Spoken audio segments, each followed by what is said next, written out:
Okay. What's up, guys? Welcome to my channel. Today we have the Mac Daddy of comparisons. We're going to be comparing the highest end, well, I wouldn't say the highest end binoculars you can get, to a lower end binocular. We're going to be doing the Zeiss Conquest HDs versus the Pro Guide Leupolds versus the Vortex Diamondbacks. So stay tuned so we can compare them all and you can see which one you need to get.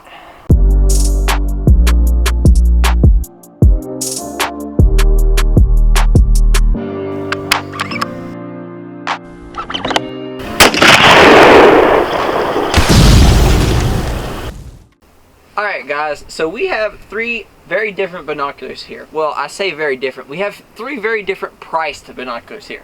We have the Zeiss Conquest HDs. They're a German brand. They cost around $1,000. Link will be in the description down below. Alright, so a really high-end binocular. Then we have the Leupold Pro Guides. Alright, so they're a very high-end binocular as well, but they are a little bit less expensive. They're like $700, $650. Not as much as the Zeiss's, but still very high-end in terms of binoculars. And then working down the line, we have the Vortex Diamondbacks. These are the lowest end binoculars we'll be comparing today, and they are about $250, $200, depending on where you get them at. And all of these will be linked down in the description down below. Alright, so I guess really we'll start out by talking about clarity here. Okay, I've used all these binoculars. I've tested all these binoculars. I have reviews on all these binoculars. In terms of clarity, I would say the Leupolds reign absolute supreme out of these three. There will be Zeiss people that hate me for saying that. There will be Vortex people that hate me for saying that. But in terms of absolute clarity, these Leupolds smack it. Alright, they kill it. Next in line, definitely would be the Zeiss. Alright, they're made out of just like the utmost quality material, but I wouldn't say they are the clearest. Leupold definitely beats them. And then last but not least, the poor old Vortexes. I don't know what it is. These Vortexes are just not as up to par. Now, all three of these binoculars are fantastic quality binoculars. Alright, you can look out 700 yards and see all of them, or see well with all of them and not have a problem. But if you want the utmost clarity, Leupold is where it's at. Alright, so next thing I want to talk about is, I guess, quality of feel. Alright, when you're out in the woods and it's freezing cold and you're just like, holy crap, and you're shaking and whatnot, you want a binocular that has good grips on them and that you want to be able to like hold in your hands, gloves, no gloves, doesn't matter. You want to be able to hold them, you want them to be able to be comfortable. Alright, so I want to say these Zeiss's will reign supreme on that. They're made out of a nice plastic, or not really plastically, but rubberized material. They're completely rubberized. They're nice. They feel good when you grab them and hold on to them for a long period of time, even in the cold weather like this. I mean, you can see my hands are freezing, but they do very well, and you can get a good grip on them. All right, next I would like to say the Leupolds probably do better. They have stippling along the sides.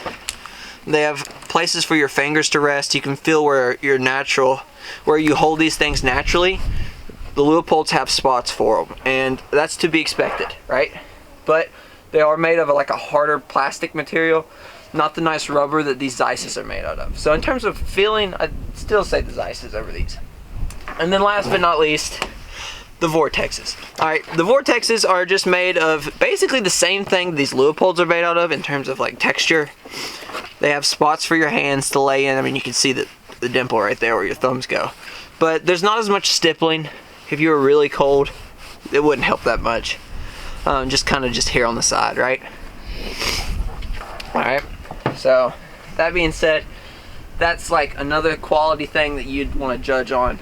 And last thing I'd really like to hit on in terms of buying is price. And I think I hit this in the beginning of the video. $1,700, $250, right? That's a lot of money to spend on a binocular.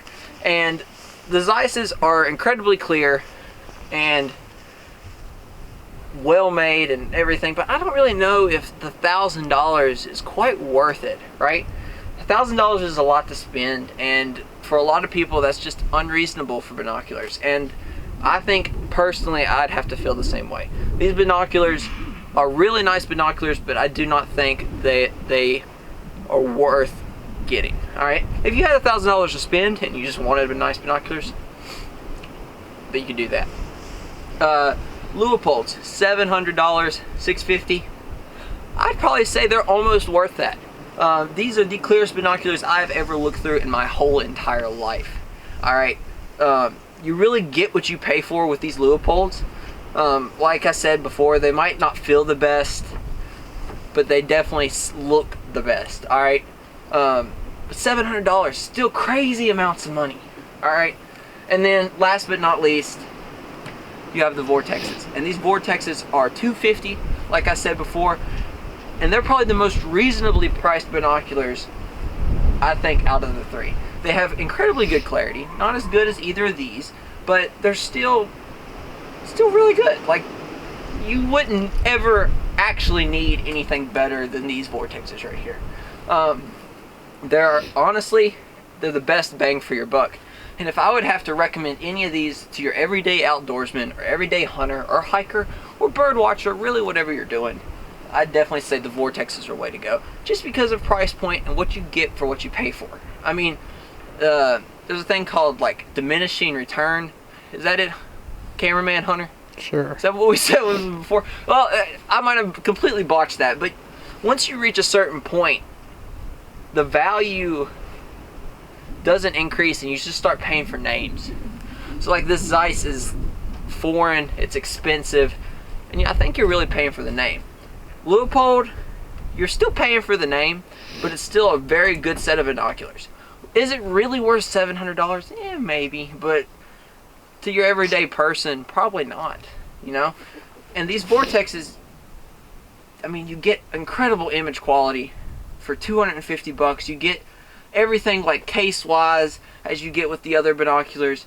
And, I mean, we didn't even go into the cases in this video. We were just talking about binoculars, right? And I think the Vortexes are the way to go if you're really looking between these three more upper-end binoculars, alright? So I think that's what I'm going to conclude on. These are all great binoculars, don't get me wrong. They're fantastic. They look great. Leupold definitely looks the best looking through them. Zeiss definitely feels really great, really good in my hands. But they're